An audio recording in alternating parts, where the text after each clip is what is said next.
Hi, and how you doing? Jewel here again. I haven't posted or done a post for a very long time. I thought it's been about a month now since I've done a vlog, and I wanted to wish everybody happy holidays and Merry Christmas for the upcoming holidays. I wanted to give an update. This is a health progress update, and I've been to Australia for the last 3 weeks. I've been back nearly a week now.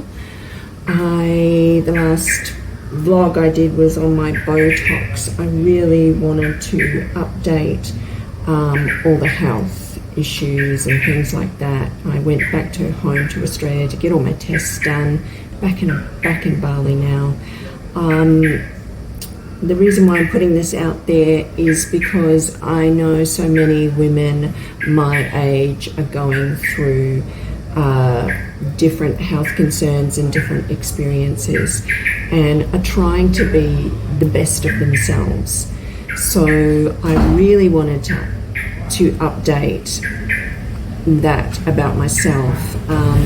Before I left for Italy, I really thought that I was at some of my best health, and yeah, I really was, because I had been eating clean, exercising, doing resistance training, doing some jumping, impact for my bone density, you know, you name it. I predominantly was low to no alcohol, eating very clean, bar a little bit of chocolate every now and again. The girl's gotta have her things, her vices. And also I was definitely resistance training. So I thought that my diet and my health regime was pretty much helping me heal my Hashimoto's and autoimmune conditions. I did feel very strong before I left for Italy. Travel does cause a lot of stress though. So I came back from Italy, although I had a lot of stress at the time because, as I said, whilst I was in Italy, my villa flooded, and so that caused an enormous amount of stress. I came back and I was fine, even though I was experiencing stress. I did run the peptide Thymosin Alpha-1 to give my immunity a little bit of boost from the travel. I did get a really bad cold and flu at the time there, which took me a good 2 weeks to get over. So obviously I really needed it. I only ran one course of it, one vial of it, so I wouldn't say I ran enough of it. But anyway, I have been to Australia. I have got my peptides, and I am back to running even more detailed peptides, which I'll go into in a minute. I wanted to give an update because I went home, I did a DEXA scan, and I did all the other health tests as we do a middle-aging woman in menopause. Unfortunately, I was shocked with my DEXA scan. Although my spine improved by 3.5%, my spine improved, my femur did not, and your femur is your hip. That had declined 6.3%. That was a real shock, and yeah, I was saddened by that result. I was trying to ascertain from my doctor why that would happen. Unfortunately, I didn't go to a functional medicine. A functional medicine doctor. I just went to a normal GP that doesn't really look at female hormones, menopause. They're going to, and he told me this quite outrightly, because I asked to increase my my hormones, my HRT, to help support my declining bone density issues. He wasn't open to it. He's a general GP, and basically he said to me, this is in Australia, basically he said to me, we can only give or administer just the baseline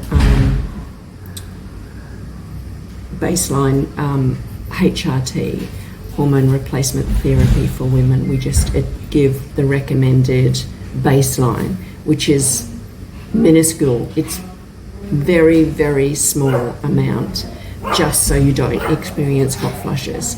That's not enough for a female that is experiencing bone density. What he did offer me though, however, is medication. Yes, he offered me drugs, which I don't want. I did take it, we wrote down the names of it, and I did go home and I did research the drugs that he recommended that I take for my bone density. For me, they have more side effects than what it's worth, because don't forget, I am dealing with autoimmune Hashimoto's. I am dealing with histamine intolerance, do have a bit of fibromyalgia, do have, sensitive with gut issues. Gut can be thrown out really easily, and obviously these medications can affect that.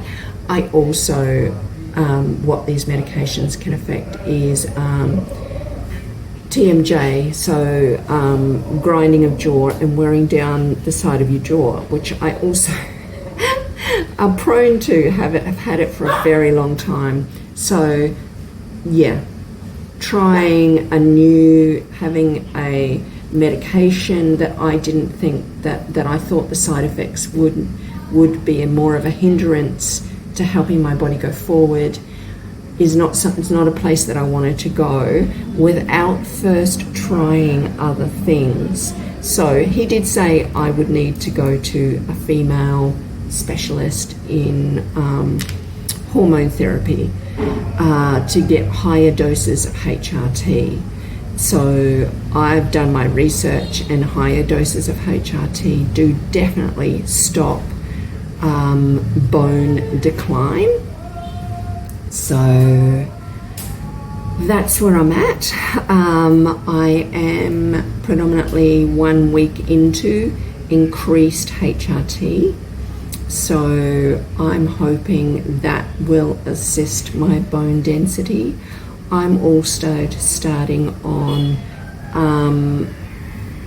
a regimen of peptides. Now, of course, this is alternative therapy, functional medicine doctor, all that kind of stuff to assist with improving bone density. The other thing I found out when I was in Australia was I have low, and they would call it stage 3 chronic kidney disease. So yeah, because I have an I have a EGFR of 55, and last time it was tested it was 60, and then I got it tested a week later in Australia and it went down to 52. So that's not great, and I need to protect my kidneys. So I'm very conscious of hydrating more, very conscious of not drinking too much alcohol. But it's not just alcohol, because I haven't drank a lot of alcohol. It's not binge drinking. It's basically, I think it's hydration from what I've learned, and just improving diet. I've cut creatine out of my diet because I have been on creatine for a long time, and I just increased my dose of creatine to 10 grams a day because I have been on 5 grams for a long time, which really does help when you're a bit older. it helps ward off sarcopenia and many things. It's got many, many benefits, creatine, but I had increased to 10 grams for the latest tests and studies that have been done on creatine that helps for brain function. So that's great if you don't have any kidney issues. Unfortunately, creatine doesn't damage your kidneys, but creatine does have a thing where it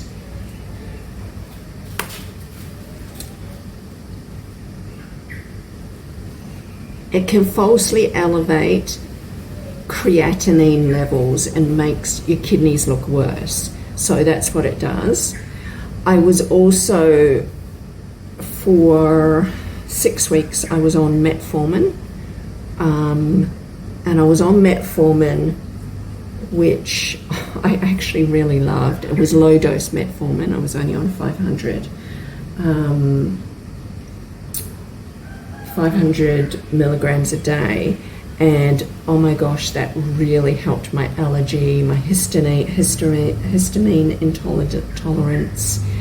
It helped so much, and it's something I didn't want to go off, but apparently metformin is also not good for your kidneys.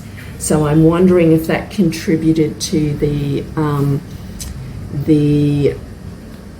kidney shock of EGFR down to 52.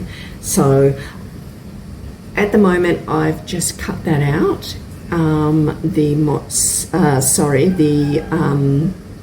I've cut out, and I've got brain overload as well. I have cut out the metformin. So I found that when I cut out the metformin, I could sense the histamine and sinus things coming back straight away. If you have autoimmune condition, metformin can really help you. So that is why I was taking it. So yeah, research that and look it up. It is true, those with autoimmune conditions, a very low dose of microdosing, which is 500 milligrams of metformin a day, can really assist your autoimmune condition and your histamine intolerance, and it did me. But with the kidney thing as well, I'm trying to just watch my kidneys. I went crazy in Australia whilst I was there for 3 weeks, and I obviously went a bit crazy in Italy too, but particularly Australia. I ate all the foods that I don't normally eat and that I can't get in Bali. So I put on 5 kilo, which is crazy. I ate so much sugar and so many packets of chips and everything. I just went nuts. So I've now cut that out, which will help the kidneys. So I'm doing very low to no sugar. Probably won't be completely no sugar because we're going through the holidays, but that's fine. I've cut it back to the extreme I was doing, and I was going crazy before. So I had constipation, which was a huge load on my kidneys as well. And travel can upset, obviously, your regularity.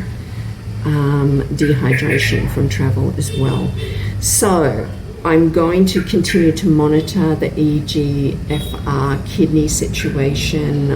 Doctors instructed me to go and have another one of those tests monthly while I'm in Bali.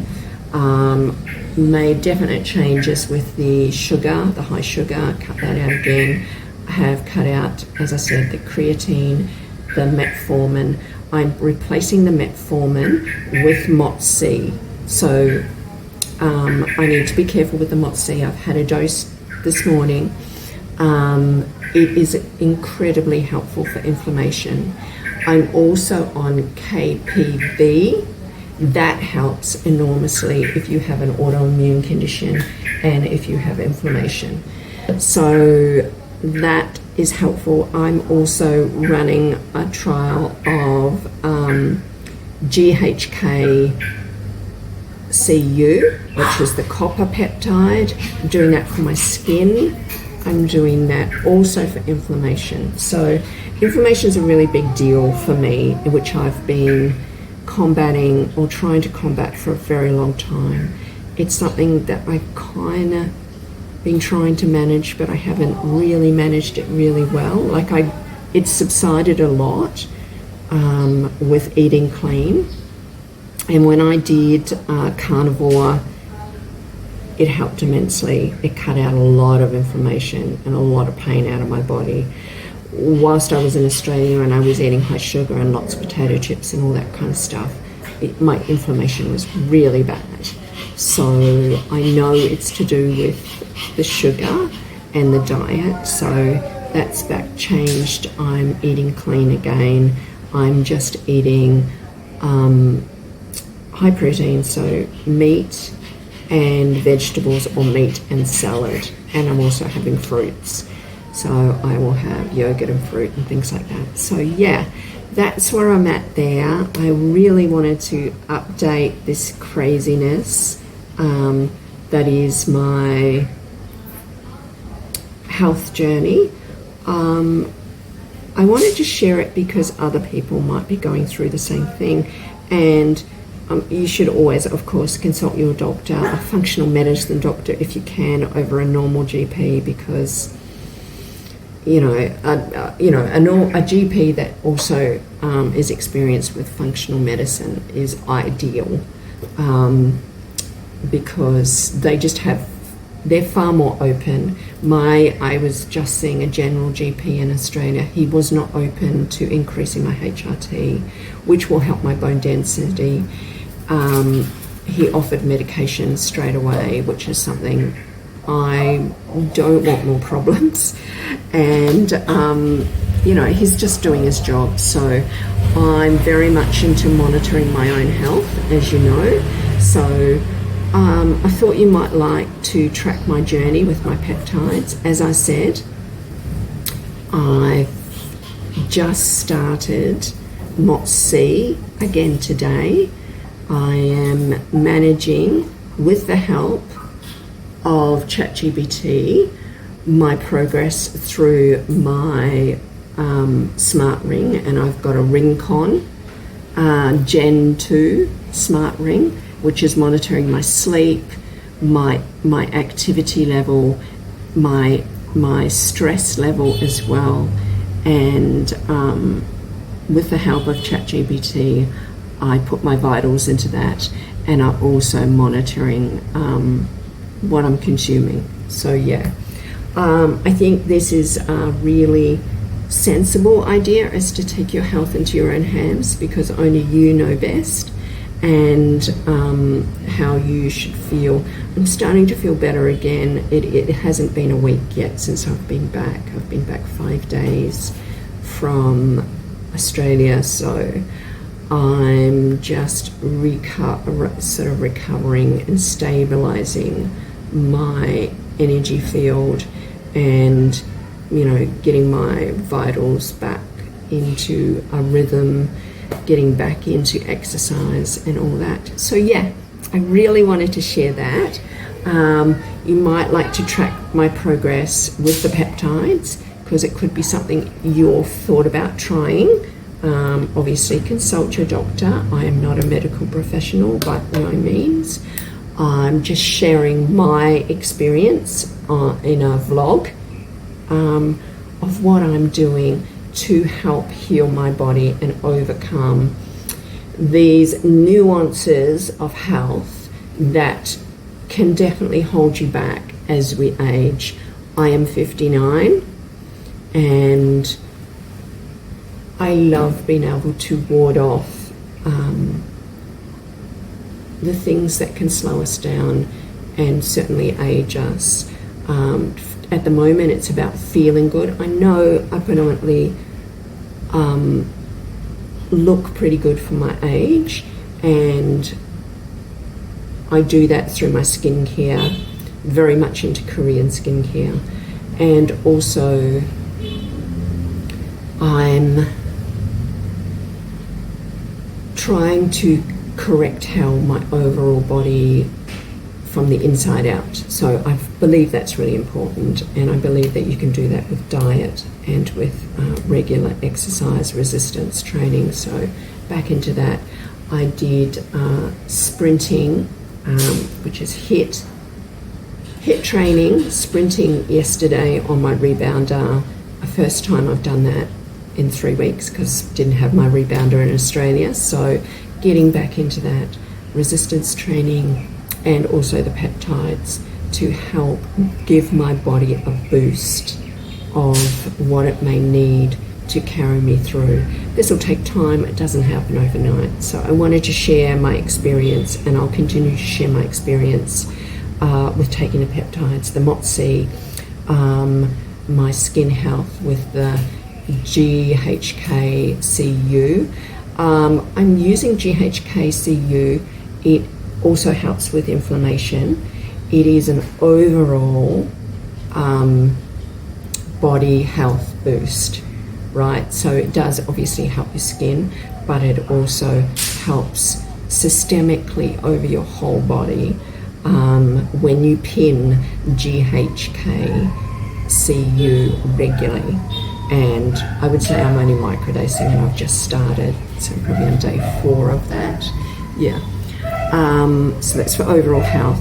The KPV I'm doing for the autoimmune condition, and to also all of that, whatever I can help my autoimmune condition and inflammation, anything to do with gut inflammation, KPV, it helps with that. And whatever you can do to improve your gut and your overall inflammation is going to improve, not straight up, but eventually other areas of your body, so like the kidneys. So eventually, the bone density, definitely you've got to get your hormones right first. Hence, like I said, I've increased my hormone replacement therapy, and that is making, I think, a big difference to the overall, the way I feel. So I've increased my estrogen. I am cycling, and I'll do another video about this. I am cycling my progesterone, and I have periodical microdoses of testosterone as well. So yeah, I will share more about this in another video. I just wanted to give this update. Thought it might be something you could be interested in. Okay, much love and appreciation. Bye.